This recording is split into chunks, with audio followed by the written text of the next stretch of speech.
up and over, and that'll be a boundary.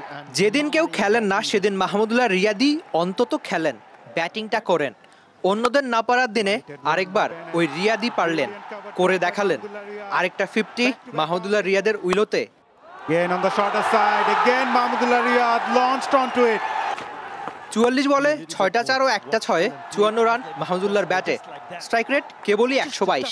একেবারে টি-20 সুলভ না হলেও বাকিদের না পাওয়ার দিনে রিয়াদি একমাত্র সম্বল। টি-20-র 8 নাম্বার 50।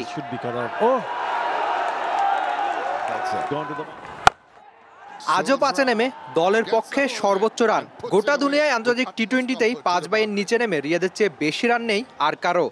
মিলার, নাবি, মালিক, পোলার্ডরা সবাই রিয়াদের চেয়ে রানে পিছিয়ে।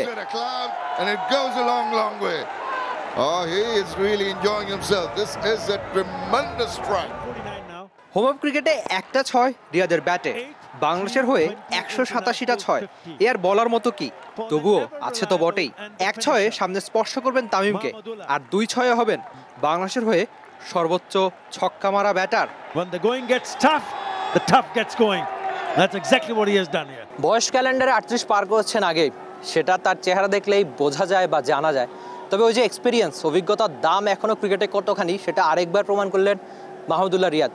বাংলাদেশের ওই আন্তর্জাতিক টি-20তে দ্বিতীয় সর্বোচ্চ রান তার ব্যাটেই, সাকিবের পরেই তার অবস্থান ব্যাট হাতে। তবে ওই যে বলে না এক্সপিরিয়েন্সের দাম কতখানি, সেটা আরেকবার রিয়াদ প্রমাণ করে দিলেন। হোম ক্রিকেটে বাকি বাংলাদেশ ব্যাটারদের ব্যর্থতার দিনে এক জাকের আলী অনেক ছাড়া খুব বেশি যে খুব ভালো কেউ করেছেন সেটা আপনি অবশ্যই বলতে পারবেন না। তবে বাকিদের না করার দিনে, না পাওয়ার দিনে এক মাহমুদুল্লাহ রিয়াদ রান করেছেন, সেটাই বাংলাদেশ দলের জন্য একটা বড় পাওয়া। তার আন্তর্জাতিক টি-20 ক্যারিয়ারের 8 নাম্বার 50। তবে ওই যে যেদিন কেউ না করেন সেদিন এক মাহমুদুল্লাহ রিয়াদি করেন। এর আগে 23 বিশ্বকাপটাও খুব ভালো করেছেন। তবে 23 বিশ্বকাপে তার যাওয়া না যাওয়া নিয়ে কত আলোচনা, কত সমালোচনাই না হলো। তবে ঠিকই 23 বিশ্বকাপে ভারতের মাটিতে বাংলাদেশের হয়ে সবচেয়ে বেশি রান ছিল কিন্তু তার ব্যাটেই। 23 থেকে 24 আরেকটা বিশ্বকাপ, আরেক ফরম্যাটের বিশ্বকাপ। তবে ওই যে একই মাহমুদুল্লাহ রয়েছেন, যিনি 23 বিশ্বকাপ নিয়ে কখনো একটা শব্দ কোথাও উচ্চারণ করেননি, অভিযোগ করেননি, কোনো মিডিয়ার কাছে গিয়ে কিছু বলেননি। তবুও ব্যাট হাতেই যে জবাবটা দিতে হয় সেই কাজটাই তিনি করেছেন। অন্তত 24 বিশ্বকাপেও তিনি একই কাজটা করবেন।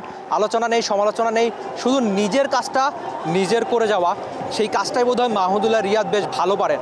আজও দারুণ ব্যাটিংটা করেছেন, যদি তার স্ট্রাইক রেট কেবল 122, কিন্তু ওই যে দলের একমাত্র সম্বল তিনি। যদি তিনি ওই ইনিংসটা না খেলতেন দলের অবস্থা বোধহয় আরেকটু বেহালি হতো। জিম্বাবুয়ের সঙ্গে বাংলাদেশ দল 4টা ম্যাচ জিতে নিয়েছে, অন্তত 5 নাম্বার ম্যাচেও তাই হবে, সেটাই বোধহয় সবার প্রত্যাশা। তবে ওই যে বাকিদের না পাওয়ার হতাশার দিনে একমাত্র পাওয়া মাহমুদুল্লাহ রিয়াদের ব্যাটে দারুণ একটা 50, সেটাই বাংলাদেশের ব্যাটিংয়ের একমাত্র বড় পাওয়া। বিশ্বকাপেও মাহমুদুল্লাহ রিয়াদ ভালো ব্যাটিংটা করুক, সেটাই বোধহয় সকল বাংলাদেশ ক্রিকেট ভক্তের চাওয়া। Rifat Emil, T Sports, Dhaka. For more updates, subscribe to our YouTube channel and click on the bell icon. Follow us on Facebook and Instagram. Download T-Sports app to enjoy exciting games and highlights. Visit tsports.com.